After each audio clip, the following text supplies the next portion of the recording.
A Constituição Federal, no seu artigo 5º, inciso 43, equiparou o tráfico de drogas aos crimes hediondos, determinando que o tráfico ilícito de entorpecentes, a tortura, o terrorismo e os crimes que vierem a ser considerados por lei como hediondos são insuscetíveis de anistia, graça, indulto e inafiançáveis. Portanto, conferiu a esses delitos o patamar de idêntica gravidade. Veio a lei dos crimes hediondos, estabelecendo uma série de tratamentos mais severos a esses crimes: tráfico, terrorismo, tortura e crimes definidos como hediondos. Em 2006, a Lei 11.343 passou a redefinir o tráfico de drogas. No artigo 33, o tráfico de drogas foi estabelecido como um crime com pena de 5 a 15 anos de reclusão e multa de 500 a 1.500 dias multa. No parágrafo 4º desse artigo 33, foi estabelecida a figura do tráfico privilegiado. Se o traficante for primário e não integrar organização criminosa, a pena pode ser diminuída de 1/6 a 2/3.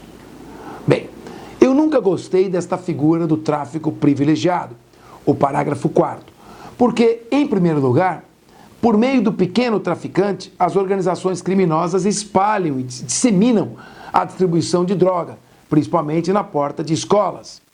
E também porque a primariedade é tratada por este parágrafo 4º como se fosse uma causa de diminuição de pena.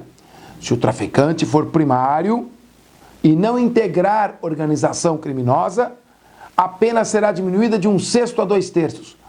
Primariedade é circunstância atenuante genérica. Primariedade não é causa de diminuição de pena. Não diminui a pena em proporções fixas, 1/6, 1/3, metade, 2/3, e não pode fazer com que a pena fique abaixo do mínimo. Lembra? Súmula 231 do STJ. Atenuante não faz com que a pena fique abaixo do mínimo. Aqui temos uma atenuante que faz com que a pena fique abaixo do mínimo e é tratada como causa de diminuição de pena. A meu ver, além da inconveniência no tratamento por medida de política criminal, porque as organizações criminosas se servem desses pequenos traficantes para distribuir a droga, tem a questão técnica de não se equiparar uma circunstância atenuante a uma causa de diminuição de pena. Finalmente, o requisito de não se dedicar à organização criminosa é muito relativo. Ninguém tem carteirinha de sócio de organização criminosa. É muito difícil fazer a prova de que ele pertence a essa organização num flagrante de tráfico de um réu primário. Por esta razão, essa figura acaba privilegiando, muitas vezes, membros de organizações criminosas recrutados para distribuírem a droga até serem pegos e perderem a primariedade. De qualquer maneira, o Supremo Tribunal Federal entendeu que não era inconstitucional o dispositivo. Estávamos convivendo com o artigo 33 caput, tráfico comum, pena de 5 a 15 anos de reclusão, multa de 500 a 1.500 dias multa. E tráfico privilegiado, parágrafo 4º do artigo 33. A pena será diminuída de 1/6 a 2/3 se o traficante for primário e não integrar organização criminosa. Primeira pergunta: o tráfico privilegiado também se equipara aos crimes hediondos da mesma maneira que o tráfico comum e tem todas aquelas medidas? Começa a cumprir a pena obrigatoriamente em regime fechado.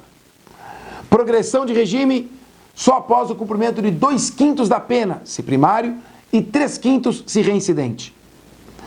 Livramento condicional após o cumprimento de 2/3 da pena, artigo 44 da Lei de Drogas. Indulto, proibido expressamente pela Lei dos Crimes Hediondos. O tratamento é o mesmo, seja o tráfico comum, 33 caput, seja o tráfico privilegiado, parágrafo 4º do 33? Para o STJ, sim. Súmula 512 do STJ. O tráfico privilegiado também é considerado tráfico de drogas para fins de sua equiparação com os crimes hediondos e para fins de aplicação da Lei dos Crimes Hediondos. Isso mudou. No dia 23 de junho de 2016, o Supremo Tribunal Federal, aplicando o princípio da proporcionalidade, por maioria de votos, decidiu: o legislador não pode equiparar uma figura como tráfico privilegiado aos crimes hediondos. Portanto, o tráfico privilegiado não está submetido, não está sujeito aos efeitos mais severos da lei dos crimes hediondos. Somente o tráfico previsto no artigo 33 caput é que se equipara à lei dos crimes hediondos.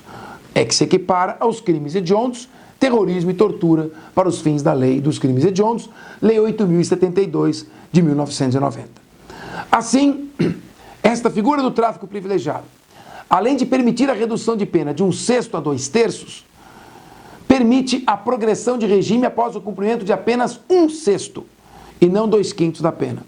Permite a concessão de indulto e não está sujeito à exigência do cumprimento de 2/3 da pena para obtenção do livramento condicional. Em outras palavras, mereceu um tratamento bem mais brando. O presidente do Supremo Tribunal Federal, o ministro Ricardo Lewandowski, na sua decisão argumentou: 63% das mulheres estão cumprindo pena por tráfico privilegiado e 28% do total também. Isso vai permitir, por uma medida de boa política criminal, que haja uma redução da superlotação por criminosos que necessariamente não apresentam grande perigo. Para mim, o parágrafo 4º, artigo 33, nem deveria existir.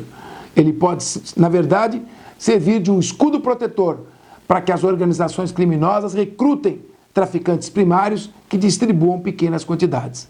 E, além disso, incorre em séria imperfeição técnica ao tratar a primariedade, circunstância atenuante genérica, como causa de diminuição de pena.